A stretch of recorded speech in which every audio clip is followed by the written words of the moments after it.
What kind of person repeats the same disturbing behavior over and over, knowing strangers are watching? What does that tell you about what happens when no one is watching at all? And if those public incidents were only the part the world could see, what was hidden behind the doors of that house? Before this case shocked the nation, there were already 4 separate warning signs, 4 incidents, 4 chances for someone to recognize a pattern. But almost everyone skipped over them and focused only on what deputies found later. That may be the biggest mistake anyone has made, because those 4 encounters with strangers could be the key to understanding everything that followed. And by the end of this video, you'll see why this case starts long before anyone stepped inside that house. 4 times in 9 days. That's how many separate incidents were documented by the Vinton County Sheriff's Office in May 2026. 4 times Gary Sears Jr., 36 years old, allegedly exposed himself outside his home on Ohmer Road in Hamden, Ohio. Not to people he knew, to strangers, to neighbors, to people who called it in. May 20 to 3rd, May 20 to 7th, May 20 to 9th. May 31st, 4 separate complaints, 4 separate police reports. A warrant was issued. On June 30th, 2026, when deputies arrived at 182 Ohmer Road to serve that warrant for indecent exposure, they found something that had absolutely nothing to do with the reason they came. Something the Ohio Attorney General would later describe as one of the worst scenes he had ever witnessed in his career. But before we get to what was found inside that house, I need you to think about something. If a person behaves a certain way outside their home, in public, where anyone can see, where neighbors can call the police, where consequences are real and documented and legal, what does that tell you about how that person might behave inside that home? Where no one can see, where no one can call for help, where 16 people had been living with no school records, no medical records, and no contact with the outside world. That's the question at the center of this case. And it's not one I'm answering. It's one the investigation is asking. If this case has already grabbed your attention, hit that like button and subscribe to Reopened Crime Scenes. What we're about to uncover gets much darker from here.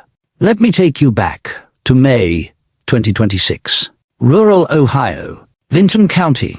A neighbor sees something outside the house on Ohmer Road. They call it in. May 20 to 3rd. 4 days. Later, May 27th, it happens again. Then, May 29th. Then May 31st. 9 days. 4 incidents. All involving Gary Sears Jr., allegedly exposing himself to people who were not members of his household. These are misdemeanor charges. 4th-degree misdemeanors in Ohio, punishable by up to 30 days in jail and a $250 fine per count. They're separate from the child endangerment charges that Gary Jr., his wife Elizabeth, his father Gary Sr., and his mother Christina are all facing now. But here's what I want you to focus on. 4 times in 9 days is not a one-time lapse in judgment. The first time, maybe you could argue it was situational. The second time, that argument collapses. The third time, you're describing a pattern. The fourth time, 9 days after the first, you're describing something about a person's understanding of what they can do and who can stop them. This matters because of who was living inside that house. 16 individuals with no school enrollment records in Vinton County.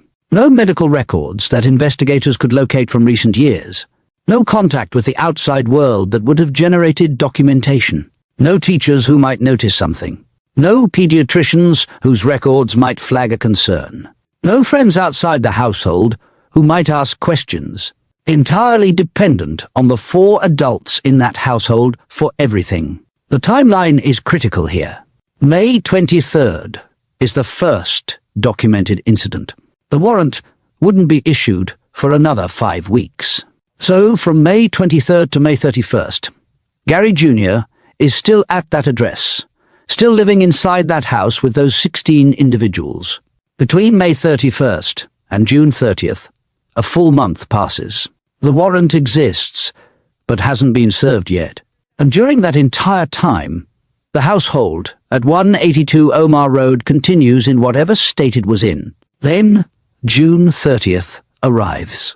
Deputies show up to serve a misdemeanor warrant. They find what they find. Ohio Attorney General Dave Yost said the conditions were almost indescribable. One of the worst scenes he had ever witnessed in his career. Officials reported that some individuals had significant developmental gaps consistent with prolonged isolation. 7 people were hospitalized. 2 were transported to specialized medical facilities in Columbus. 1 required intensive medical care. The warrant that led to all of this was for a misdemeanor. Maximum penalty: 30 days in jail. That's what brought law enforcement to that door. And behind that door was what the Attorney General of Ohio called one of the worst scenes he had ever witnessed. Former Vinton County prosecutor Aaron Payne said the investigation extends beyond Vinton County, reaching into multiple Ohio counties and potentially out of state. A computer crimes division was reportedly involved, adding another layer to what authorities are building toward a grand jury. Now let me tell you about the hearing postponements, because they're more significant than they seem. Gary Jr.'s indecent exposure case was scheduled for July 9th. His attorney asked for a continuance, moved to July 23rd. His attorney asked for another continuance, moved to August 13th. 2 postponements on a misdemeanor case for a man already facing 16 counts of second-degree felony child endangerment. Why does a defense attorney delay a misdemeanor case that's far less serious than the felony case the same defendant is facing?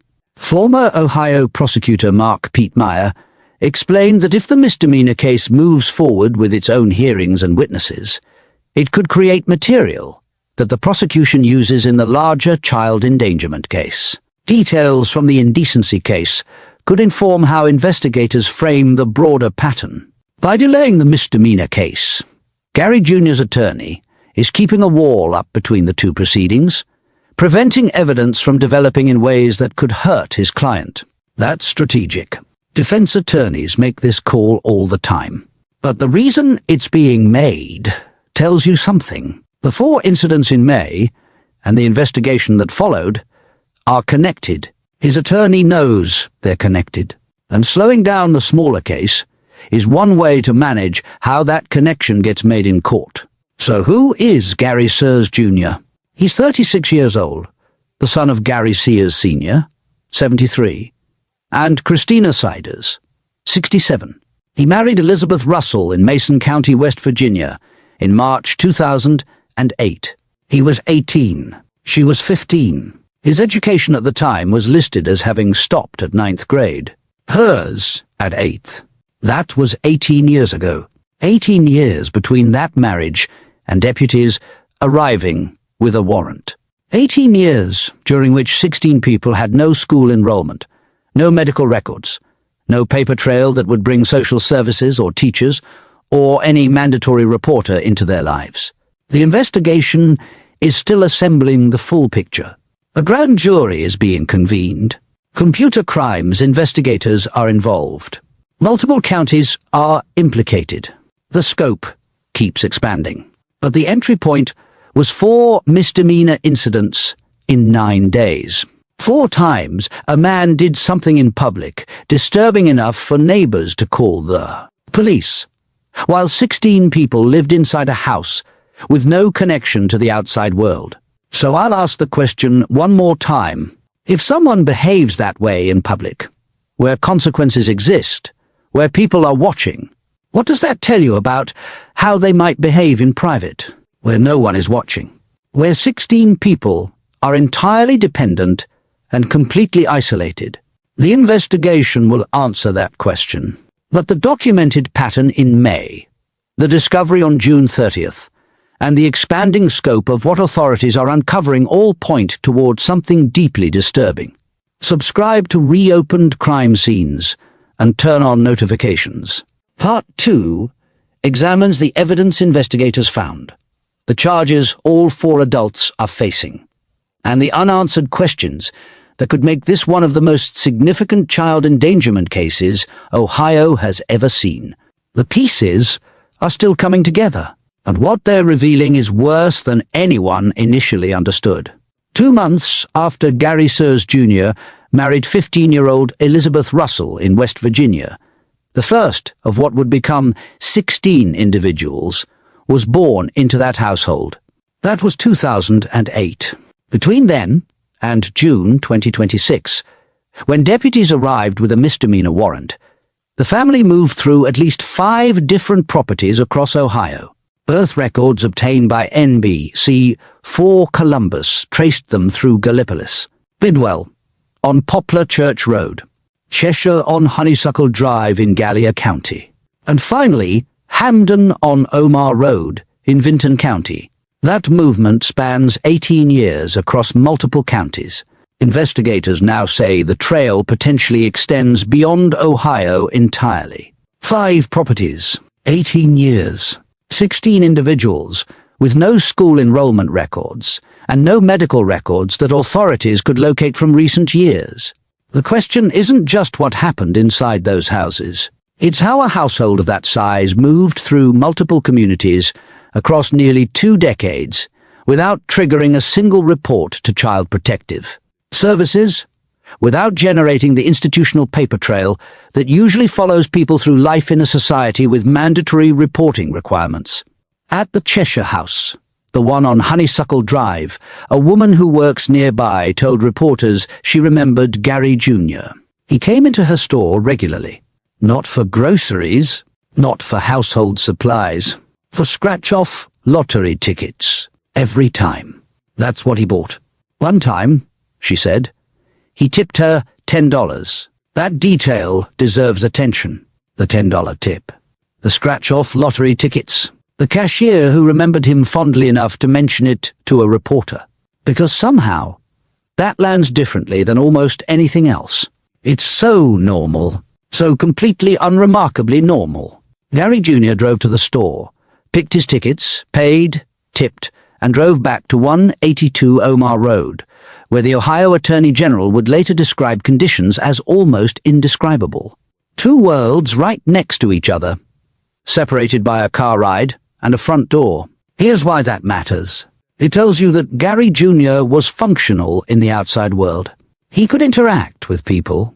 He could be friendly. He could do ordinary things without raising any alarm. The cashier didn't notice anything unusual. The store didn't call anyone. Nobody who encountered him at that register had any reason to think something was wrong. The outside world saw a normal enough person, and the inside of that house was something investigators described as unlike anything they had encountered. The two existed at the same time. If you're starting to see how deeply calculated this case appears, hit that subscribe button for reopened crime scenes. What we're uncovering gets more complex from here. Let me talk about Hamden itself, because the location matters for understanding how this persisted undetected. Hamden is a community in Vinton County, Ohio. Vinton County is the smallest county in Ohio by population. According to ABC News, it has 1 traffic light and a single grocery store. It's isolated Appalachian terrain, rural, remote, the kind of place where properties are spread out, and neighbors don't necessarily know what's happening on land that isn't immediately next to their own. 182 Ohmer Road sits in that context. In a community small enough that when the arrests happened, people gathered at the local church that same evening. In a county so small that the prosecutor said assembling an impartial grand jury locally would be nearly impossible, that they may need to bring jurors in from neighboring counties or convene a special grand jury with rotating panels to handle the volume of evidence.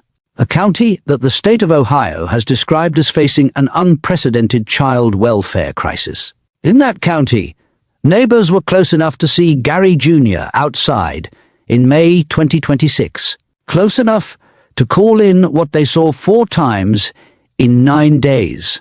But those same neighbors told reporters They had never seen the 16 individuals who were inside. Never saw them outside. Didn't know they were there. A neighbour from Cheshire, where the family lived before Hamden, said he thought there were about 9 people in the household, that the family kept to themselves, that he saw some of them outside occasionally. Mostly, he said, they stayed in the house. Mostly, they stayed in the house. The outside of Gary Jr.'s world was visible. The lottery tickets, the $10 tips, the incidents in May that neighbours reported 4 times. All of that was visible to the outside world. The inside wasn't.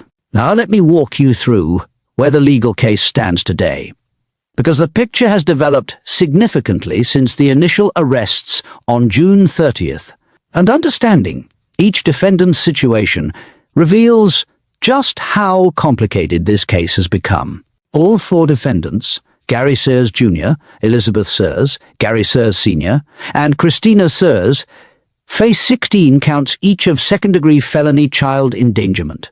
All 4 pleaded not guilty at their arraignment on July 1st. All 4 waived their preliminary hearings on July 7th, sending the case directly to a grand jury. No grand jury date has been set yet.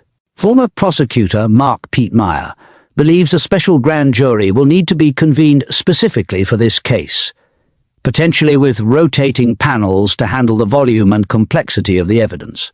In a county with Vinton's population, finding enough impartial jurors for a standard grand jury process and then for multiple trials is a genuine logistical challenge.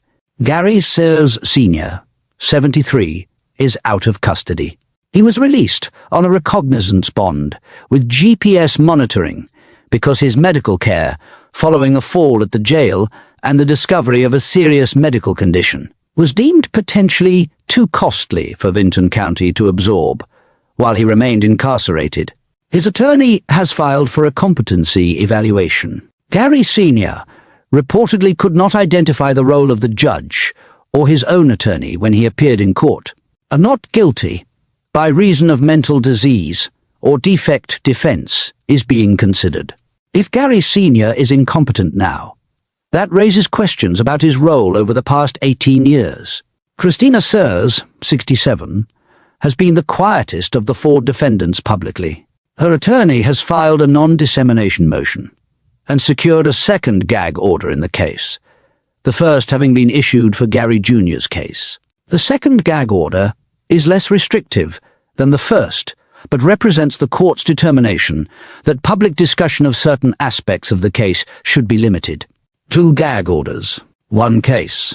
That tells you how sensitive the evidence is. Elizabeth Sears, 33, is still in the Southeastern Ohio Regional Jail on a $300,000 bond. Her attorney has filed a motion seeking bond reduction, arguing that she is not a flight risk and that the individuals she is charged with endangering are no longer in her care. The filing states that her principal desire is eventual reunification. Her attorney has also said his office is still investigating whether Elizabeth qualifies as a victim in addition to a defendant. That question, given the documented history of her entry into this family at 15 with an 8th grade education after what her own brother described as a process of indoctrination spanning 15 years, is genuinely complicated. She married Gary Jr. when she was 15. She's now 33. That's 18 years inside this family structure. 18 years in which she went from being a child herself to being charged as an adult with endangering 16 others. Where does victimhood end and culpability begin when someone enters a situation as a minor and remains in it for nearly 2 decades? The legal system is going to have to answer that question. And Gary Sears Jr., 36, is in the Southeastern Ohio Regional Jail facing 16 felony counts, with a misdemeanor hearing postponed to August 13th, and an attorney who is managing the relationship between 2 separate legal tracks very carefully. The same Gary Sears Jr. who drove to the store for scratchers, who tipped the cashier $10, who did what the court records show he did outside that house 4 times in 9 days in May 2026. Let me end with the question I started with in part 1. Not because I have an answer, but because I think it deserves to be stated plainly one more time. Law enforcement came to 182 Ohmer Road because of what Gary Jr. did outside the house. 4 times. To strangers. In public. Where people could see. Where people did see. Where people called it in. And when they got there, they found 16 individuals who had been inside that house with Gary Jr. and 3 other adults for years, in conditions that the Ohio Attorney General said were almost indescribable.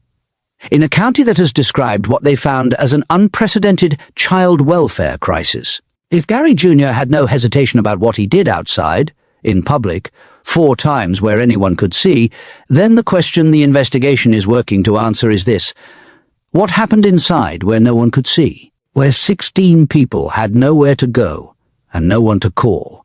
Where the door was closed and the outside world had no idea what was behind it? The grand jury will eventually hear what investigators have assembled. The legal process will work through what the evidence shows. Gary Jr. has pleaded not guilty to all charges and is presumed innocent until proven otherwise in a court of law. But the question is there. It's in the court records. It's in the investigation that extends beyond Vinton County. It's in the Computer Crimes Division that was reportedly brought in to examine digital evidence.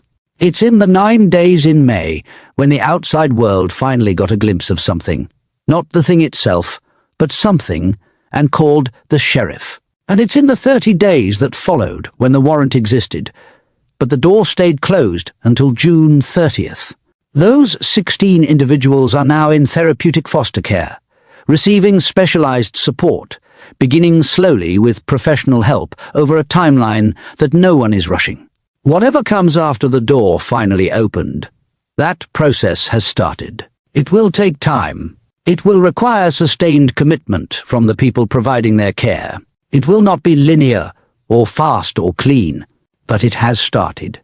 If you're following this case and want to continue as the grand jury develops, as the August 13th hearing approaches, and as the investigation keeps building toward whatever it's building toward, subscribe to Reopened Crime Scenes and turn on notifications.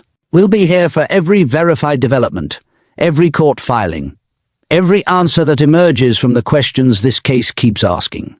The question doesn't have a public answer yet, but the investigation is working on it.